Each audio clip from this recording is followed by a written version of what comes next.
Hola, ¿qué tal? El día de hoy vamos a exponerles un poco acerca de la importancia del Estado peruano en el Código de Bustamante.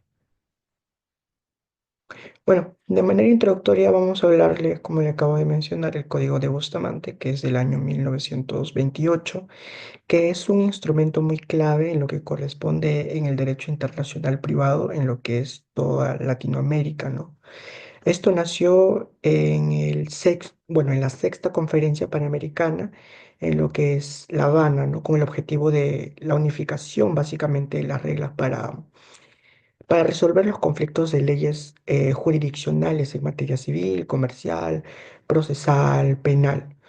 Además de ello, en el Perú, su adhesión significó un gran avance en lo que es la incorporación jurídica internacional al brindar seguridad jurídica, ¿no? Además de ello, también reducir las incertidumbres y también brindar un poco más de facilidad eh, en cuanto a lo que son a las soluciones de controversia transnacionales, ¿no? Eh, También agregar que es muy importante erradicar en lo que es la armonía entre las normas entre los estados, eh, ya que esto va a respetar mucho la soberanía y va a promover un poco más lo que es la reciprocidad internacional, pues manteniendo la vigencia hasta el día de hoy como referencia en la práctica jurídica, por así decirlo, judicial, notarial, ¿no?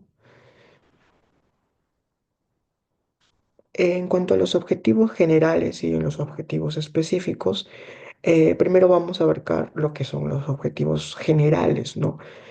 Pues hemos hablado un poco en este trabajo, bueno, hemos analizado un poco la importancia del Código de Bustamante en lo que es en el Perú, ¿no? Ya que resalta mucho su influencia, que digamos, normativa interna en la incorporación judicial internacional y en la protección de los derechos humanos en lo que es el derecho internacional privado. En lo que son los objetivos específicos, pues hemos revisado muchísimo en lo que corresponde los orígenes históricos, explicando un poco los principios generales del derecho privado, la descripción de lo que son la adhesión, la ratificación en el Perú, bueno, del Perú. Hemos analizado la incorporación normativa interna, las jurisprudencias nacionales y pues finalmente también hemos comparado un poco más con otros instrumentos internacionales para valorar un poco más sus ventajas, sus limitaciones y sus vigencias actuales, ¿no? Bueno, ahora le voy a dar pase a mi compañera para que pueda continuar con la exposición. Bueno, ahora hablaremos sobre el marco conceptual que se divide en cinco.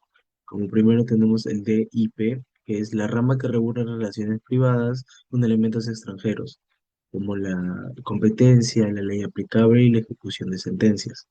También tenemos el Código de Bustamante, que fue aprobado en 1928, buscó uniformar normas de DIP en América Latina. También tenemos la ratificación, que el Perú lo ratificó en 1929 integrándolo con rango de ley, integrándolo con rango de ley. También tenemos la incorporación de la normativa, que esto sí pasa al orden interno, pero fue supereditado a la Constitución y al Código Civil del Libro 10. Y por último tenemos al DIP y el DDH, que garantiza acceso a la justicia, igualdad procesal y debido proceso en casos internacionales.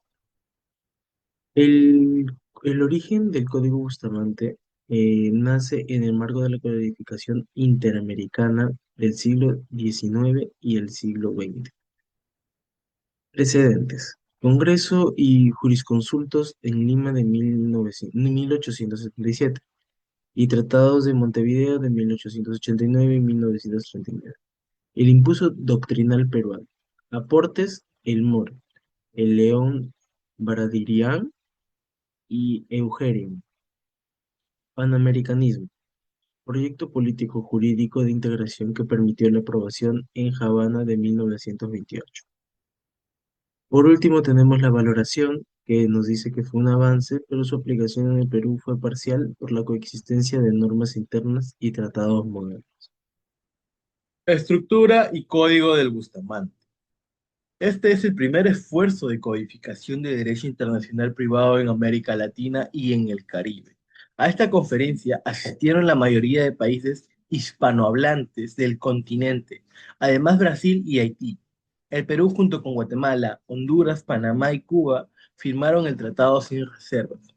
Pero la importancia de este código radica en que se convirtió en una fuente directa y de gran influencia del derecho internacional privado, sirviendo de referente normativo para la resolución de conflictos de leyes. Está compuesto con 437 artículos distribuidos en el título preliminar y cuatro libros que se describen a continuación, ¿no? En el título preliminar tenemos los artículos del 1 del 1 al 8 que dicen sus principios como tal, ¿no? Que garantiza a los extranjeros la igualdad de derechos civiles, unificar la clasificación de las leyes, otorgar carácter internacional a las disposiciones constitucionales, que también se introduce el principio de la Lex Fori, permitiendo que en los casos no previstos en el código, cada estado aplique su propia normativa, en el artículo 6 del Código de Estado. Ahora, en el artículo 8 también tenemos que se reconoce la eficacia extraterritorial de los derechos adquiridos en otro estado.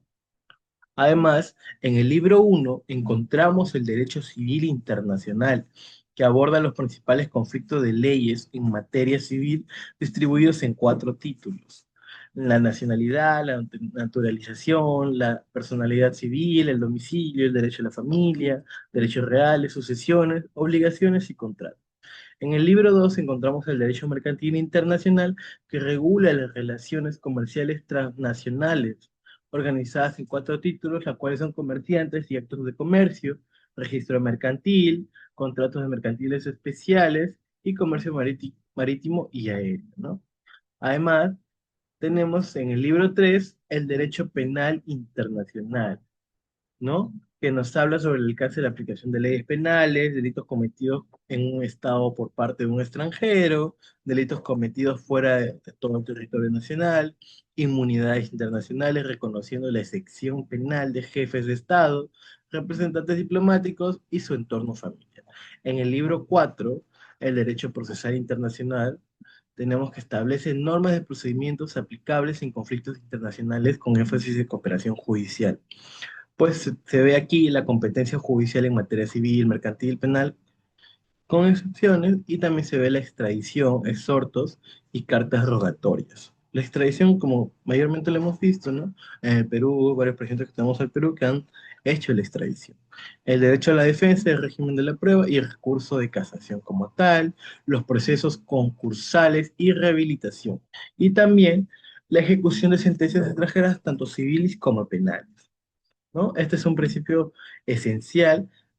Aquí es que no se permite la creación de tribunales ad hoc, pues para juzgar a extranjeros, ¿no? Preservando la igualdad ante la justicia. Esto quiere decir que se preserva la igualdad ante la justicia. En principios generales tenemos la igualdad civil y procesal de extranjeros, la clasificación de leyes personales, territoriales, voluntarias, y respecto al orden público y constitución también, así como también el reconocimiento extraterritorial de derechos adquiridos, ya que Perú esto lo ratifica en 1928 nuevamente. Y pues tenemos impactos en derechos humanos como tal, es que estos efectos son indirectos, pues la seguridad jurídica, el acceso a la justicia, protección a la familia y la aplicación del orden público es lo que se ve. Además de que no fue diseñado como tratado de derechos humanos, pues es anterior a 1948. Ahora a mí me toca hablar sobre la influencia directa del Código de Bustamante. El Código de Bustamante garantiza la estabilidad jurídica en matrimonios, sucesiones y contratos internacionales, así como también para validar sentencias extranjeras, pues también ha sido usado para restringir derechos, como el ejemplo de caso Barteche versus Renier. ¿Por qué aplicamos el Código de Bustamante en Perú? Según la Constitución Política Peruana de 1993, en el artículo 55, nos dice que los tratados celebrados por el Estado y en vigor forman parte del derecho nacional. Por ello, el Código de Bustamante tiene un rango de tratado internacional y forma parte del derecho interno peruano, especialmente en el ámbito del derecho internacional privado. Bueno, ¿cuándo se aplica el Código de Bustamante? El Código de Bustamante se aplica en leyes que estén en el espacio como tal, es decir, en situaciones con elementos extranjeros en el Perú internamente. Por ejemplo, si se aplica, digamos que Briseida y Elmer se casan, eh, en España. Ellos quieren validar su matrimonio aquí en Perú. Se aplicaría, según el artículo 49 y 50, la aplicación de una sentencia extranjera que haya validado el matrimonio en España y en que en Perú sería legal y se aplicaría su matrimonio. Siempre y cuando esto no contravenga el orden público y las buenas costumbres como tal, ¿no? Y bueno, a excepción del caso Ugarteche Renier, que habla sobre que un señor pide que se le reconozca su matrimonio igualitario. Este señor se había casado en México, había tenido un matrimonio en México, en lo cual en ese país está legalizado el matrimonio igualitario. Entonces, acá en Perú se, se interpreta que el matrimonio igualitario afecta las buenas costumbres y va en contra del orden público como tal, ¿no? Ahora, hablemos también sobre la capacidad de las personas, que lo encontramos en el artículo 30 y el artículo 32 del Código de Bustamante. La capacidad de actos jurídicos se rige por la ley del domicilio, ¿no? Y por ejemplo, un extranjero domiciliado en Perú debe regirse por la ley peruana sobre capacidad civil. También las sucesiones, como lo hemos visto en clase, en los artículos 149 al 159 del Código de Bustamante, las sucesiones se aplica según la ley del domicilio del causante, ¿no? El punto de conexión que tenemos principalmente aquí en Perú es el domicilio, ¿no? Mayormente para todos es el domicilio. En las sucesiones, entonces, el causante al momento de morir, ¿no? Por ejemplo, un peruano fallecido en España con bienes en Perú. Esta sucesión se regula según la ley española, según el domicilio, ya que en el Perú, cuando hay un elemento extranjero, esto de acá le envía a que se haga en la ley peruana le envía al extranjero, ya que él estaba viviendo allá, en su domicilio. Ahora, en España, según su ley, esto le derivaría a Perú, lo cual se estaría formando una figura jurídica de reenvío, ¿no? Sucesivamente. Entonces, así se aplicaría también el Código de Bustamante. Ahora, hablemos sobre las obligaciones contractuales de las personas según el artículo 168 al 181 del Código de Bustamante. Pues se aplica la ley expresamente elegida por las partes, o si no hay elección, se rige por el lugar donde se celebró el contrato. ¿Cuándo no se aplica el Código de Bustamante? Cuando, el, cuando afecte siempre el orden público y las buenas costumbres de cada país como tal, ¿no? Eso lo encontramos en el artículo 3 también del Código de Bustamante. Ahora, ¿qué limitaciones tenemos? El texto rígido y desactualizado frente a los estándares modernos como tal. Algunas normas son incompatibles con derechos actuales sobre la igualdad y diversidad como tal, como estamos viendo actualmente. Además, ha sido desplazado por tratados más específicos, por ejemplo, como el Convenio de la Haya, ¿no? El ejemplo de la influencia del Código de Bustamante en el Perú, el cual ya lo he mencionado. El Código de Bustamante regula la ejecución de sentencias extranjeras, estableciendo que éstas podían ser reconocidas en otros estados siempre que no contravengan el orden público, se hubiera dictado por un juez competente y se garantice el derecho de defensa. Esta misma idea pasó al Código Civil de 1984, el que tenemos actualmente, que regula el exequatur. ¿Qué es el exequatur? El exequatur es el proceso para reconocer sentencias extranjeras en el Perú como tal, ¿no? Por ejemplo, si una persona obtiene una sentencia de divorcio en España, esta solo tendrá efectos en el Perú si cumple con los requisitos que siguen la línea ya trazada por el Código de Bustamante como tal, ¿no? Bueno, eso sería mi parte, muchas gracias. A continuación, mi compañero. En la comparación con otros instrumentos internacionales, el Código de Bustamante, aunque fue un esfuerzo importante de 1928, hoy presenta limitaciones frente a normas más recientes.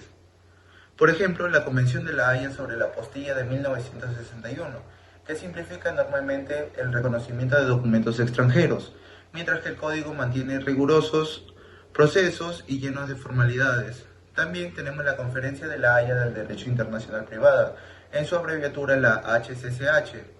Ha desarrollado convenios sectoriales y flexibles como la Convención sobre la Sustracción Internacional de Menores de 1980, que ésta incorpora estándares de derechos humanos como el interés superior del niño, algo que el código no previó. Asimismo, instrumentos recientes como el Convenio de la Elección de Foro de 2005 o el Convenio sobre Reconocimiento y Ejecución de Sentencias de 2019. Brindan seguridad jurídica al comercio y a la cooperación judicial internacional. En el ámbito de la OEA, también impulsado por instrumentos relevantes como la Convención Interamericana sobre Domicilio de 1979 y la Convención sobre Exhortos o Cartas Rogatorias de 1975, que buscan unificar criterios y simplificar la cooperación judicial entre los estados de la región. En conclusión, el Código de Bustamante conserva un valor histórico, pero su aplicación práctica es limitada en comparación con los instrumentos modernos. Hoy el derecho internacional privado se caracteriza por convenios especializados y dinámicos, que responden mejor a los desafíos actuales. Para el Perú, esto significa que debe armonizar el uso del código con los convenios de la Haya y de la OEA, de modo que se garantice una tutela judicial efectiva y en concordancia con los estándares de los derechos humanos. Tenemos nuestras conclusiones o presentamos nuestras conclusiones.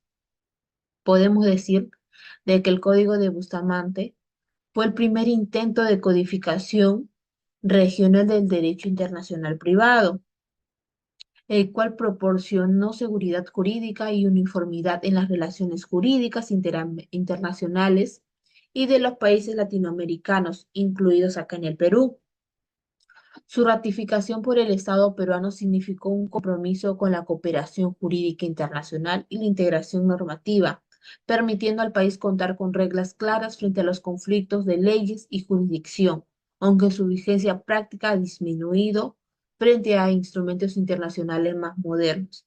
El derecho se ha ido evolucionando y esto también ha traído que el convenio o el código de Bustamante no sea tan utilizado, pero eso no quiere decir de que en su momento no haya tenido un gran aporte. Ahora, no obstante, conserva su valor histórico, doctrinal y pedagógico en la enseñanza y aplicación interpretativa del derecho internacional privado en el Perú. El código ha tenido una influencia directa en la normativa interna peruana, especialmente en el libro 10 del Código Civil actual de 1984, que regula el derecho internacional privado.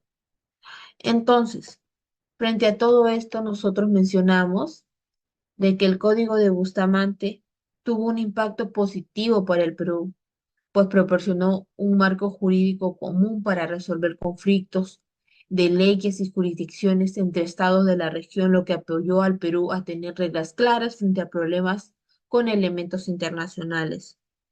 Al mismo tiempo nos permitió el reconocimiento de sentencias extranjeras, permitió al que el Perú aceptara y diera eficacia a sentencias o laudos arbitrales de otros países significativos, facilitando la cooperación judicial. Al mismo tiempo tenemos la influencia de la legislación interna. Inspiró en la regulación peruana del derecho internacional privado, siendo como antecedente para normas posteriores en el Código de 1984. Eso sería todo. Gracias.